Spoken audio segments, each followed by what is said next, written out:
नमस्कार, मैं Smita Parekh. The Republic positive influencer programme में लेट्स टॉक विद सिमी में मेन हैव इमोशंस टू में आपसे मुखातिब हूँ। हमारे समाज का एक स्ट्रक्चर है जहां पर पुरुषों को मजबूत होने के रास्ते पर कुछ इस तरह से ढाला गया कि अपनी भावनाओं को होना और उनको एक्सप्रेस करना कमजोरी की निशानी माना जाने लगा।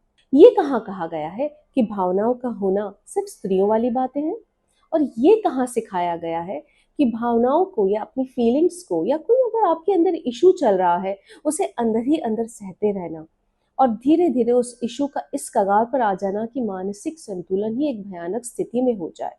और इसीलिए आज हम बात करना चाहते हैं बात करने के बारे में, नॉर्मलाइज करना चाहते हैं बात करने को और शेयर करने को।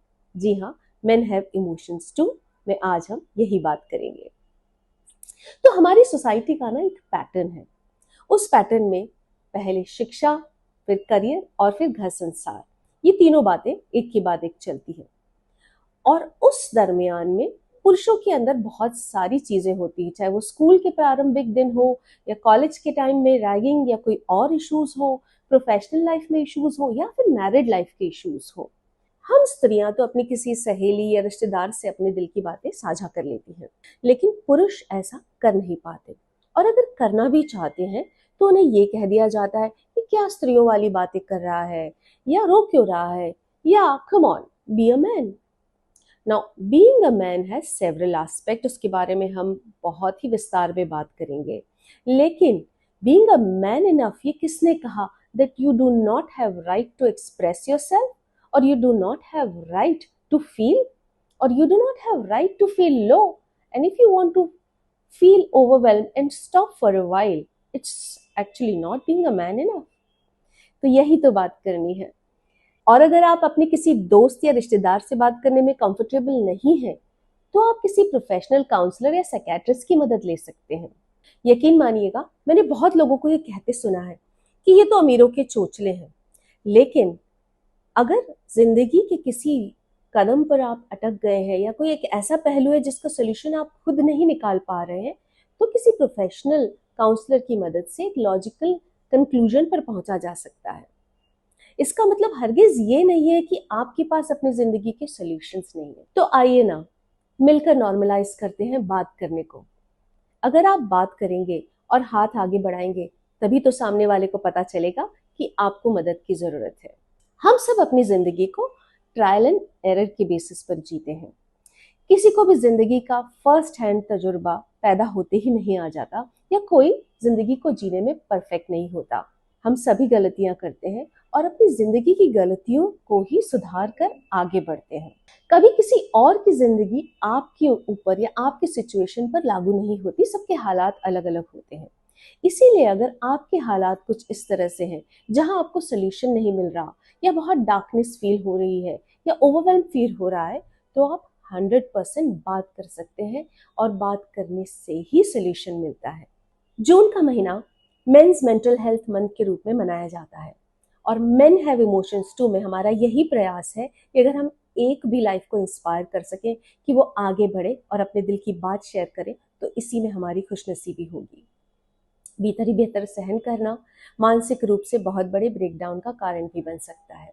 तो इसीलिए नॉर्मलाइज करना चाहते हैं, आगे बढ़ें, बात करें, किसी न किसी से अपनी मन की बात को शेयर करें। पिछले दिनों हमारे देश ने कुछ ऐसे खतरनाक केसेस देखे हैं जहां पर पुरुष अपने दिल की बात व्यक्त नहीं कर पाए और उन्हें बहुत ही बड़े मेंटल ब्रेकडाउन से गुजरना पड़ा। मेन हैव इमोशंस टू का हमारा यही प्रयास है कि चाहे तो आप हमें लिखें, हमारे पास ऐसे बहुत सारे प्रोफेशनल्स की टीम है जो आपको आपके हालात में किसी न किसी लॉजिकल सोल्यूशन तक पहुंचने में मदद करेगी। और हमारे सारे डिटेल्स हमारे Instagram page men have emotions too पर भी मौजूद है। हमारी कोशिश यही रहेगी कि अब कोई अतुल सुभाष, मानव सिंह या राजा रघुवंशी ना हो। इन सारे केसेस को बहुत नजदीक से देखने के बाद ये जरूर निष्कर्ष निकलता है कि अब इस बारे में अवेयरनेस फैलाना बहुत जरूरी है। हालांकि राजा रघुवंशी का केस कुछ अलग केस है। उस मासूम को तो ये भी नहीं पता था कि उसके अगेंस्ट क्या साजिशें हो रही है। विवाह हरगिज भी पैसा, एलिमनी, जेवरात या आजादी पाने का रास्ता नहीं है।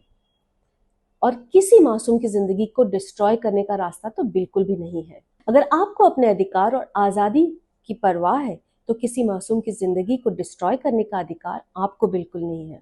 क्या ये आप इसलिए करती हैं क्योंकि आपको ये पता है कि कानून शायद महिलाओं के लिए कभी कभार झुक जाता है? लेकिन गौर फरमाइएगा कि ये कानून उन महिलाओं के अधिकारों की रक्षा के लिए बनाए गए थे जिन्हें अपने अधिकारों की रक्षा करने का बिल्कुल भी नॉलेज नहीं था। और आपके इन कुकर्मों की वजह से ऐसी लाखों महिलाओं की आवाज को भी शक के दायरे में रखा जाता है।